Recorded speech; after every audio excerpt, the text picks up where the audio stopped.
अब एने से अजीत डोभाल का गुस्सा पाकिस्तान और चीन दोनों के ऊपर फूटा, तो वहीं दूसरी तरफ चीन में अब चारों तरफ से आर्थिक तबाही भी हो गई है शुरू। साथ ही साथ चीन की तबाही से भारत को हो रहा है बड़ा फायदा। जानेंगे क्या है मामला, इसके अलावे बहुत कुछ। आइए जानते हैं इन खबरों को विस्तार से। चीन और अमेरिका के बीच हालात सब कुछ ठीक नहीं है। वैसे बाइडेन को माना जाता है कि बाइडेन प्रो कम्युनिस्ट है, लेकिन चूंकि अमेरिका की नीतियां बनी है इस तरीके की कि वो 40 साल तक चाहे कोई भी राष्ट्रपति क्यों ना हो, थोड़ा नरम हो सकता है, थोड़ा गर्म हो सकता है, लेकिन नीतियां उसी हिसाब से चलती हैं जो उनके एक्सपर्ट बनाते हैं। ऐसे में अमेरिका और चीन के रिश्ते लगातार खराब ही होते जा रहे हैं, अच्छे नहीं हो रहे हैं, चाहे बाइडेन चाहे या न चाहे। अब इसका असर देखने को मिल रहा है, जहां बाइडेन अपने कुछ फायदे के लिए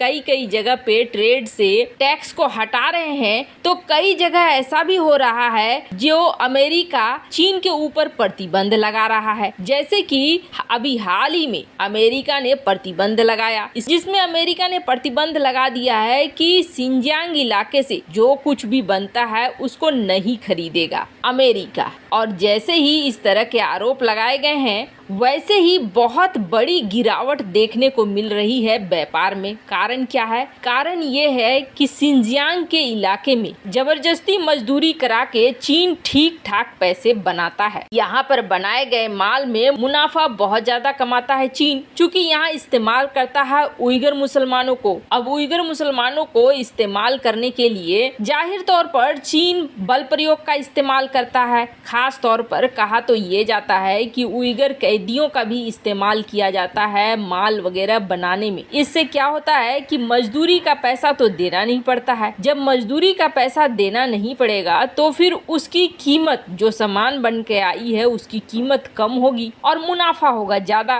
तो चीन इस इलाके का इस्तेमाल बहुत ज्यादा करता है। 2017 से भले दुनिया के लोगों ने ध्यान देना थोड़ा शुरू कर दिया है कि यहाँ उइगर और तुर्किक मुस्लिम के साथ जातियां होती है, पर उससे पहले से ही चीन इस इलाके से काम करवाता रहा है। पर अब अमेरिका और चीन के बीच चूंकि नहीं बन रही है, तो ऐसे में दिसंबर 2021 में एक प्रस्ताव लाया गया था। उस प्रस्ताव को अब पारित करके लागू कर दिया है बाइडेन ने, जिसके तहत सिंजियांग में बनने वाले प्रोडक्ट को नहीं खरीदेगा अमेरिका, और अमेरिका के इंपोर्ट बैन का असर भी दिख रहा है। पर ये तो छोटी सी बात है। आप सोचेंगे एक ने बंद कर दिया तो क्या हुआ, लेकिन इसका असर देखने को पड़ रहा है। और ये असर चीन के लिए जहां बहुत बड़ी मुसीबत लेकर आ रहा है, तो वहीं भारत के लिए बहुत बड़ा फायदा लेकर आ रहा है। इस यूरोपीय कंपनियां चीन से धड़ाधड़ निकल रही हैं और कुछ महीनों में आपको दिखेगा कि यूरोपीय कंपनियां नाम मात्र की चीन के अंदर बच गई हैं। अब ऐसा क्यों हो रहा है? यूरोप के साथ क्या पंगे हो गए चीन के? दरअसल यूरोप के साथ पंगे चीन के नहीं है, बल्कि समस्या ये है कि अब दुनिया को ऐसा लग रहा है कि चीन और अमेरिका के बीच पंगे ज्यादा बढ़ेंगे। ऐसे में समय रहते अपने निवेश को कहीं और शिफ्ट कर लो।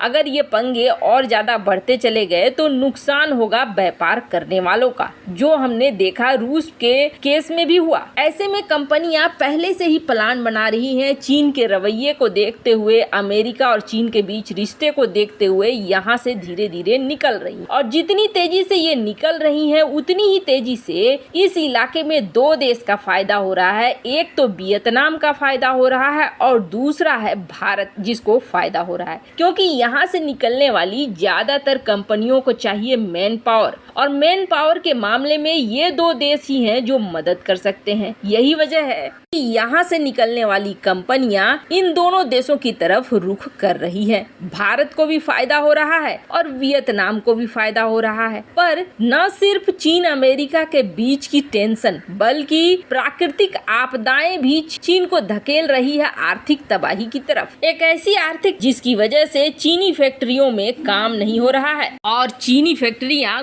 ग्लोबल सप्लाई चेन को पूरा कर नहीं पा रही है। खैर, जहां चीन लगातार आर्थिक संकट में फंसता जा रहा है, तो वहीं दूसरी तरफ से भारत के एनए से अजीत डोभाल ने बहुत बड़ी और कड़ी चेतावनी दे दी है चीन को भी और पाकिस्तान को भी। दरअसल चीन और पाकिस्तान दोनों ने बड़े बड़े मंसूबे पाल रखे हैं और इन मंसूबों को दूर करना बेहद जरूरी है। जब एनएसए अजीत डोभाल बोलते हैं या फिर विदेश मंत्री एस जयशंकर बोलते हैं तो इनके पीछे एक लंबी चौड़ी सोच होती है, लंबी चौड़ी सोच और विचार होती है। आपको बता दें दुनिया भर में इन लोगों के कुछ खास चुनिंदा लोग हैं जिन पर बहुत ज्यादा ध्यान दिया जाता है कि वो क्या बोलते हैं, क्योंकि उनकी हर बात के पीछे एक बड़ा मतलब छिपा हुआ रहता है। अब अभी एनएसए अजीत डोभाल ने ये बात कह दी है, पहले तो पाकिस्तान को समझाया है, पाकिस्तान को ये कहा है कि कश्मीर 2019 के बाद बिल्कुल बदल गया है। 2019 के बाद भारत ने जो चीजें वहां पर की हैं उससे असर ये हुआ है कि अब कश्मीर के लोग पाकिस्तान नहीं बल्कि भारत का सपोर्ट करते हैं। पाकिस्तान और आतंकवाद का सपोर्ट कोई भी अब नहीं कर रहा है, कुछ चुनिंदा गठबंधन को छोड़कर, वो गठबंधन जिसको पैसे मिल रहे हैं पड़ोसी देश से। साथ ही साथ जो लोग बहके हुए हैं, जो युवा जिनको भटकाया गया है, उनको भी वापस लाया जा रहा है लाइन पर। साथ ही अजीत डोभाल ने इस बात को साफ कर दिया जो अभी तक पाकिस्तान के दिमाग में चल रहा था कि अगर चीन के साथ बैलेंस बनाना है तो खुद भारत आएगा पाकिस्तान के पास। लेकिन हुआ ये कि इन्होंने साफ किया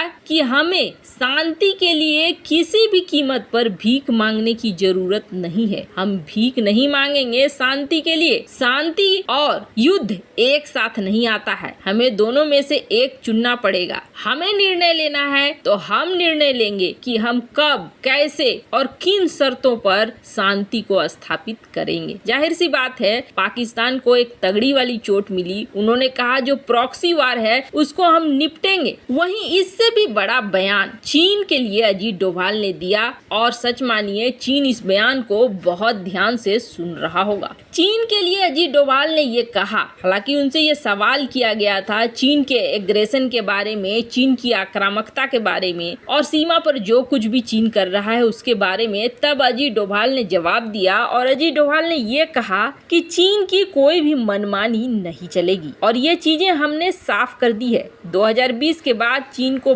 बहुत सारी चीजें क्लियर हो गई है। हम बातचीत कर रहे हैं लेकिन इसका मतलब ये नहीं है कि हमने अपनी रक्षा में किसी तरह की कमी छोड़ी है। हम हर चीज के लिए तैयार हैं और किसी भी तरह की मनमानी को बर्दाश्त किया जाएगा। वैसे आपको बता दें इससे पहले तक भारत के डिप्लोमेट्स कभी भी इस तरह की सीधी लैंग्वेज का इस्तेमाल नहीं करते थे, सीधी भाषा का इस्तेमाल नहीं करते थे, पर अब सब कुछ बदल गया है और अब बहुत ही खड़े तरीके से भारत देता है जवाब। एनएसए अजीत डोभाल के इस जवाब जरूर बैठकें शुरू हो गई होगी चीन के सेना के बीच में। वैसे इस मामले में आपकी क्या राय है, कमेंट कर जरूर बताएं। जल्द मिलते हैं अगले वीडियो में नई खबर के साथ।